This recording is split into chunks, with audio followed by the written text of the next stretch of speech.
good morning, Kong Ted. Morning, Cha. Magandang umaga po sa inyo lahat. Do you pose any objections sa title na pinaka-senior ngayon? Ay, hindi po. Mas malala nga tawag sa akin ng media ron sa Senate eh. Ano? At Jurassic Senator. Ako lang yung sa buong history, ako lang yung nakalima na term. At nakawalong change ng leadership, ha? Oo, nakawalong change ng Sige. leadership. Okay. Cha, go. Yes po, Senator, SP, former SP, pasensya na nasanay kami. Yes, okay. Yes po, Senator, unahin ko na kasi katatapos lang namin makausap si Senator Bato. Okay na daw po kayo sa ngayon, pero tama no, may resolution po kayo na inihain kasama yung ilang minority members urging Senator Bato na sumuko na. Gusto ko lang po malaman bakit ito po ang inyong posisyon, iba siyempre sa members ng majority. Hindi, ang amin is to surrender and seek judicial remedy sa court dito. Kasi yun naman ang sinasabi niya eh. At sinasabi rin nila. Ang isa sa mga dahilan kasi doon, sapagkat ang sinasabi dito sa Republic Act 9851, may pinasa namin yun, if I'm not wrong with the number. The government may yung ginamit na word eh, na pagka mayroong international court or may international issue, ang isang Pilipino, the government may either submit him or extradite or sa local courts. So he could dito muna sa local courts kung gusto niya, dahil yun na sinasabi niya na hindi na susurrender. Ngayon, pinakamaganda kasi, pareho nung ginawa ni Senator Trillanes saka ni Senator De Lima, actually ganun din si Senator Enrile, maiksi lang yung kay Manong Johnny, ibang kwento yun. But nevertheless, ang importante kasi parang hindi naman hostage yung Senate. At siyempre, yung umiiral kasi kay Senator Trillanes noon at saka Senator De Lima, umiiral sa kanila yung mahal nila yung Senado. Ayaw nila na maipit ng maipit because of dahil nandun sila. So katulad niyan, kahapon at saka ng isang araw, ang daming magluluro sa labas. Hindi mo alam kung pro Duterte sila o pro Bato sila o pro impeachment naman sila. Tapos ang pagkakaalam ko, merong napakalaking rally today doon. Medyo inconvenient na sa mga senador at saka inconvenient sa mga empleyado namin. Di bali kami mga senador sanay kami sa ganun Pero yung mga kawawa naman yung mga empleyado ng Senado, ilang libo yun, na nahihirapan din Hirap na hirap sa mga nangyayari. Tapos may mga bantay pa ron, may mga pulis, may kung ano-ano. The environment is not conducive for work legislation, lalo na mayroong impeachment na darating. Paano namin haharapin basta-basta yun? Oo. Kayo, Senator, matagal na po kayo dyan. Kayo na rin nagsabi nun kanina. Kayo po ba, opinion ninyo, pwede ba talaga maging safe haven ni Bato ang Senado? Considering na ang dami nang nag-raise ng argument na yung mga kaso na nakahain sa ICC ay more than 6 years na. Dapat po ba sa Senado siya or the custody should be with NBI? Saan po ba talaga? Kung tama kayo kasi ang batas at maliwanag isang article sa Constitution yun. Kung below 6 years ang imprisonment ng kaso, then ang isang senador hindi pwedeng arrestuhin when Congress is in session. Yun. Nami-misinterpret ng iba ang iniisip ng iba pagka nasa Senado hindi na pwedeng hulihin. Kasi one time or another may mga sabi kaming ganun kami mga leader ng Senate kahit na ng panahon ni Senator Trillanes o ni Senator De Lima. Sinasabi ko nga na hindi pwedeng galamin dito yun. Ano ba yung problema? Ano ba yung ganun yung ganun yung mga naging kasabihan ng mga leaders doon. So na-misinterpret siguro ng ating mga kasama rin namin na pwede ka doon. Na all the time pwede ka doon. Kaya pinakamaganda nga yung suggestion nito, nag-bring up naman nito sa amin si Senator Pangilinan naisip niya na di ba dapat mas maganda mag-submit siya sa courts dito sa Pilipinas.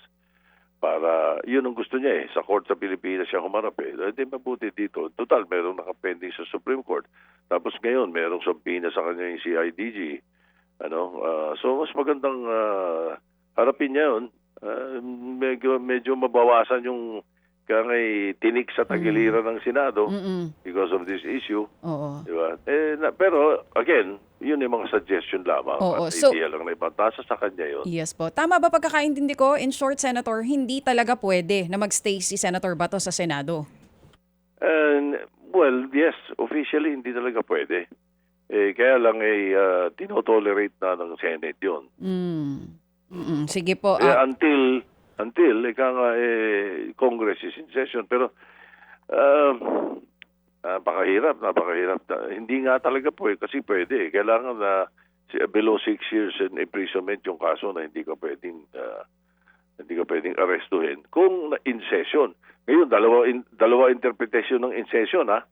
Yung in session ba kami sa session hall? Or Congress is in the first regular session of the 20th Congress? Oo. Dalawa pa nga yung ano nun tinasabi nun. Yes, Ibig po. sabihin nun, kung if we're going to stretch it, yung doon sa pangalawang sinasabi ko, ang ibig sabihin niyan hanggang June 4 of 2026, in session kami. In other words, after June 4, kung gano'n ang interpretasyon, we're no longer in session. But then again, the crime is not punishable by 6 years below. The crime is punishable by life imprisonment. So, di ba? O kaya talagang hindi ko rin masisisi yung mga kasama namin at yung grupo na tinatawag na minority ngayon na sabihin na lang na seek redress sa local courts at alisin mo yung tinik ng Senado. Oo. In other words, Tito Sen, no, kapag hindi ito maresolba ng Supreme Court ang kanilang petisyon, hanggat walang judicial relief na nakukuha si Senator Bato, kapag umabot ang sa Sine-DIE ito, the more wala na kayong rason pa para siya ay kanlungin. Correct yung sinabi mong the more. The more wala kaming karapatan. So tama, Tito Sen, kung after June 4 natapos yung session, pwede na siyang hainan ng arrest warrant ng NBI? Sorry again, pakiulit. So, after po nung session nyo, June 4 onward, sabihin na natin June 5, pwede nang kuhanin si Senator Bato ng NBI? Pwede. Dahil wala na kaming in session. Oo, kumbaga wala kung sasandal ka doon sa Doon sa constitutional pangalawa. provision na, Correct. di ba? Kung sasandal ka doon sa second interpretation or second Yes, view. opo. Pero kasi yung first view is pareho nung nangyari kay Senator Enrile. Hindi pina-surrender ni Senator Salonga si Senator Enrile dahil kinukuha siya ng Department of Justice noon at kasama si Fred Lim as NBI, kinukuha si Manong Johnny during session. Yes, opo. As in Kaya the plenary session. Opo. Siya sa pinigil, plenary session. Okay. Pinapasok doon. Yun ang bawal. So, yun yung unang interpretasyon na bawal doon. So, kaya si Senator Salonga pinigil. At si Senator Enrile naman ang ginawa, pagkatapos ng session, sumama. Opo. Okay, sige. So, Tito Sen, sa sitwasyon ngayon, natanong ko kanina kay Senator Bato that you're putting the institution in a very bad light, no, sa pananaw ng iba. Alright? Sa ngayon po, sir, ano ang inyo pong suggestion sa executive kung meron man para ho ma-resolve itong standoff na ito? It's a standoff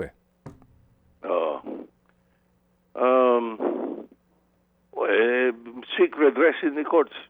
Dahil ang sinasabi naman niya, sinasabi ng mga abogado niya, kung sa local courts daw, siya susurrender. Kaya yun ang sinasabi ng resolution natin. So meaning, kung pumunta na ang executive, ang DOJ, kung saan po under ng NBI, sa local court para makahingi ng arrest warrant relevant sa ICC arrest warrant. Correct. That is one way of doing it. Or, sana apurahin ng Supreme Court yung decision nila sa petition na pinail doon. Opo. Either of the two. Opo. Okay. Pero meantime ngayon, sa nangyayaring ito, ano po ang inyong damdamin doon sa image ngayon na nililikha nitong change of leadership? Itong pagkalok kay Senator Bato? Sa ngayon, I'm sure you're very much aware of the public sentiment and perception. Kasi hindi natin maiiwasan na kami, naiisip din namin yun, ako mismo, at yung mga kababayan natin, naiisip na kailangan kanlungin sapagkat pag umalis, silang sila. Ayun lang. Ang ibig sabihin nun ay napakadaling magpalit na uli ng leadership. Sa ngayon lang, totoo niya, napakadali eh. Ika nga kami naman kasi, ang importante sa amin, makapagtrabaho eh. Baka mamaya pag nagkagulong ganyan, itong impeachment, maabala na naman. Yun ang ayaw namin eh. We will object to anything that will delay the impeachment eh. Trabaho namin yun eh. Oras na sinabit sa amin ng House yun, nasa Constitution yun. Hindi ka kumilos, unconstitutional na yan. Opo. Ito lang sa amin eh, kung tutusin eh. Kaya ako nung nakipag-usap sa akin, NBI, mayroong warrant of arrest daw si Bato. Sabi ko din mag-coordinate kayo sa USA, alam nila yung rules dito sa Senado eh. Sabi ko, kasi ayoko ma-charge ako ng obstruction of justice. Di ba? Yun ang katapat nun. Hindi ko naman alam na that day, hindi ko naman alam na biglang sisipot pala si Senator De La Rosa after 7 months of absence. Sino naman mag-aakala nun? Wala naman sila sinasabi sa amin na meron pala silang ganong strategy. Diba? Kailan kayo inabisuhan, Tito Sen, na meron na talagang live ICC warrant si Senator Bato? Kailan nyo nalaman? Nung mga bandang 2:00 ng hapon. Kailan? Yung araw na yon. Monday, yeah. Hindi. Monday, nung tanghali, nakausap ko yung NBI representative. Sinabi lang nila may warrant of arrest si Bato. I thought it was merely informational. Being the Senate President, sinasabi sa akin na isa sa mga senador namin, mayroong warrant of arrest ng ICC. Ngayon, yung nga palang warrant of arrest na yun, content, mabuti, nabanggit natin. Sapagkat may misconception doon Si Secretary Rebulla nga na misconceive na misinterpret niya eh. Kasi ang unang sinabi ng ICC, we have no public warrant. Ang ibang intindi ng Pilipino at saka ng ibang bansa sa mga wording ng ICC. Kasi yung ang ibig nila sabihin ng there is no public warrant, ang intindi kagad ng mga iba, wala palang warrant eh. Hindi, may private warrant. Iba yung tawag pala nila doon. Ibig sabihin nila, yung no public warrant, hindi nila pinapaalam sa publiko. Okay, opo. Yun. Pero meron, noong November pa. Ganun pala yun. Kaya dami na misinterpret to nung una eh. Ako naman, nung sinabi sa akin may ganun, naintindihan ko nung sinabi sa akin na nung bandang tanghali na meron daw. So, ano ba sa akin yun? Di ba, wala naman si Bato doon. Kaya lang, yung bigla magkakaroon pala ng ganong strategy. Opo. So, Tito Sen, kasi hindi nasabi ng NBI, hindi naman kami pupunta dyan ng walang koordinasyon, di ba? Per respeto niya sa institusyon, no? Yun sabi sa amin ni Ginoong Matibag. So, Senator, noong mga pasado 2:00, an hour before the session, inabisuhan kayo and you said mag-coordinate nga dito sa USA. Sa USA. Sabi ko. Opo.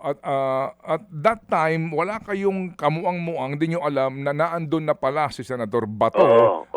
At merong coup na mangyayari. Although may marang ugong-ugong na, wala kayong kaalam-alam that they have the numbers. No. We did because yung mga kasama ko, sila Mig Zubiri, sila Sherwin Gatchalian, at saka yung mga ibang kagrupo namin.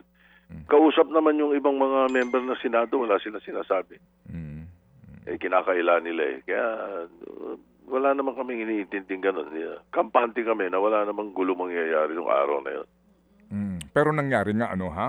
Nangyari nga. Opo, nangyari nga. And then, Senator Loren Legarda, Sir, Tito Sen, panahon pa ng FPJ campaign, siya ang kandidato as Vice President. Kayo na po ang campaign manager yan. So, ang lalim ang pinagsamahan ninyo. Ang sinasabi ni Senator... napakalalim. I know, right? Ang sinasabi po ni Senator Ping, ni 1 second before the 3 p.m. session, hindi man lang ho nagpaalam sa inyo. Ano pong damdamin nyo doon? Wait, nagulat ako. I was talagang, I cannot say pleasantly surprised. I was almost shocked. Parang gano'n eh. Parang ang mahirap paniwalaan. Kumbaga sa nanonood ka ng kung ano man drama, biglang na iba yung istorya. O iba pala yung culprit. Parang gusto mong sampalin yung sarili mo at sabihin, uy, gumising ka, mali pala. Masakit. Di rin sa akin. Baga sa hindi naman ganun ang feeling ko. Akin lang is parang, at least, alam ko na kulay mo. After all these years. Parang ganun lang. Hindi naman ako, hindi naman sabihin masama ang loob. Parang, ganun. You know. Kasi pwedeng babalik ka rin. Pwede rin. Pero may mga kasama kasi kaming pag nag-uusap kami, hindi ko na sasabihin kung sino.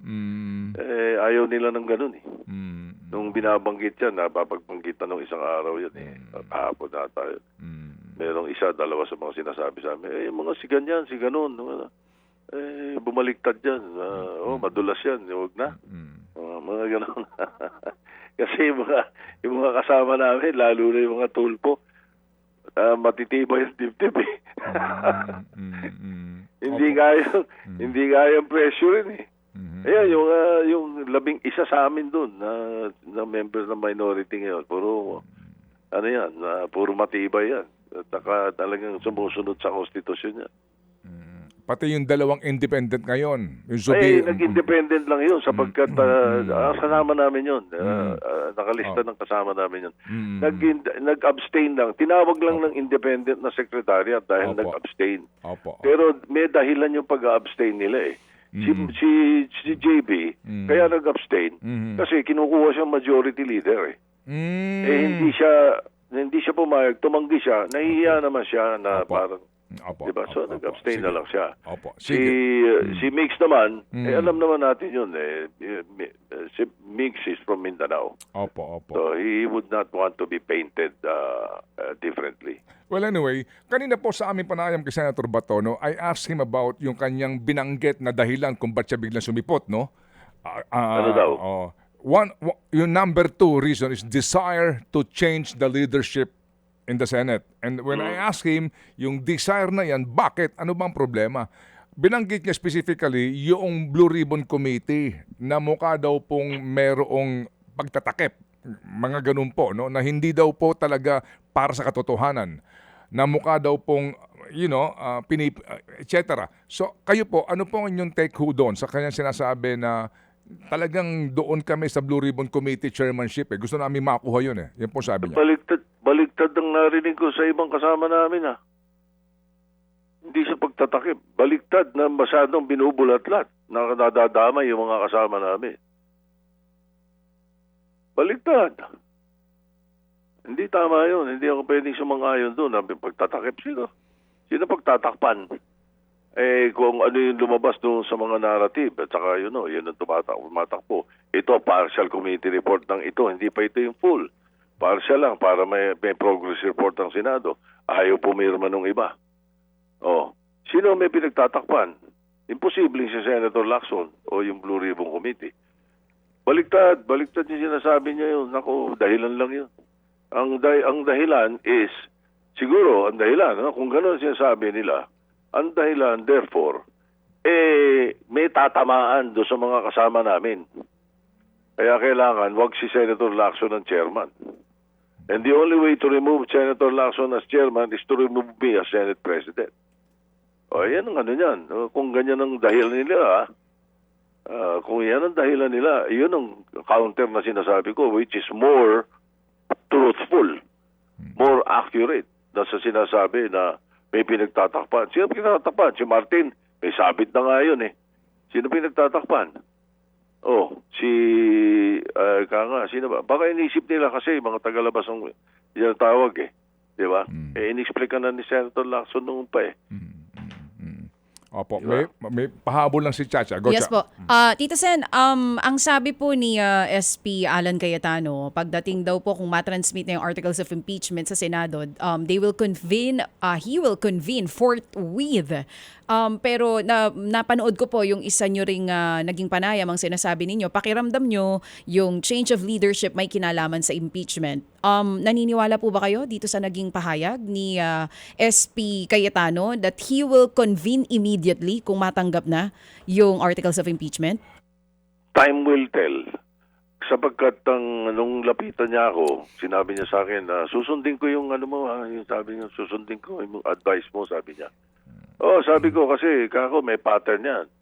Sabi ko sa kanya, dapat yan, pag natanggap mo, kinabukasan, that day, papaalam mo sa amin na natanggap mo. And then kinabukasan, sabi ko, we will have to constitute and convene as an impeachment court. And therefore, after that, oath-taking ng mga senator judges. And then, susunod na nun, yung magpapadala ng notice sa impeached official. 10 days. Pagkatapos yung prosecution naman 5 days pagkatanggap nung sa Yan sinabi ko sa kanya eh. Opo. Sabi niya, susundin daw niya eh. Okay. So, The time will tell. Tingnan natin. Opo. Sige. Sir, sorry po, ang dami pa namin katanong. Ito ho talaga importante eh. Naaprubahan ho ba ito? Yung proposed amendment sa Section 41C ng inyo pong rules? Di ba dapat for you to be marked at present, dapat physically present ka? Tama? Oo. Opo. Hindi pa napapasa yun. Okay. Kasi, Sinasuggest ni Senator Marcoleta yun ata. Siya ba? Siya ata. Sinasuggest niya. Alam naman namin kung bakit eh. Dahil para meron mga hindi makapasok o pwedeng makaka-attend pa rin at hindi mababawasan yung boto. Alam naman namin yun ang dahilan nun eh. Pero hindi pa pwede yun. Una sa lahat kailangan yun dumaan sa committee on rules. At least 1 or 2 days before tapos pag-uusapan sa floor yun. Pagkatapos nun may publication pa yun. Hindi ganun kadali yun. At saka objectan namin yun, bakit may crisis pa? Meron bang calamity? Meron bang COVID-19? Bakit kailangan yun? Hindi kailangan yun eh. Kung ang dahilan lang doon, dahil gustong pupasok ka. Bakit hindi ka nahihiya sa mga kasama mo na sila yung araw-araw pumapasok nasa oras. Tapos ikaw sa bahay ka papalaki ka na dyan. At doon ka pwedeng makisali sa sesyon. Opo. Okay, sige. So abangan po namin itong panukalang ito kasi nga sabi nga ninyo kapag perfect attendance, physical perfect attendance, no? Dapat. Opo. Okay. Dapat. Tito Sen, opo. Yes, Sige. sir. So abangan po namin ang mangyayari ngayon and again, thank you for finding time to answer all of our questions. Salamat, sir. Yes, sir. Thank you very much. Mabuhay kayo. God bless po. Thank you. Mga kapatid, patuloy po kayong tumutok sa 105.9 True FM para sa totoong balita, impormasyon, music and entertainment. Mag-subscribe sa aming YouTube channel at podcast at sundan nyo kami sa Facebook, Instagram, X at TikTok sa True Network PH. Bisitahin din po ang aming official website, truefm.ph. At panoorin din kami sa True TV Signal, Channel 19. Kami po ang 105.9 True FM. Laging true sa'yo, kapatid.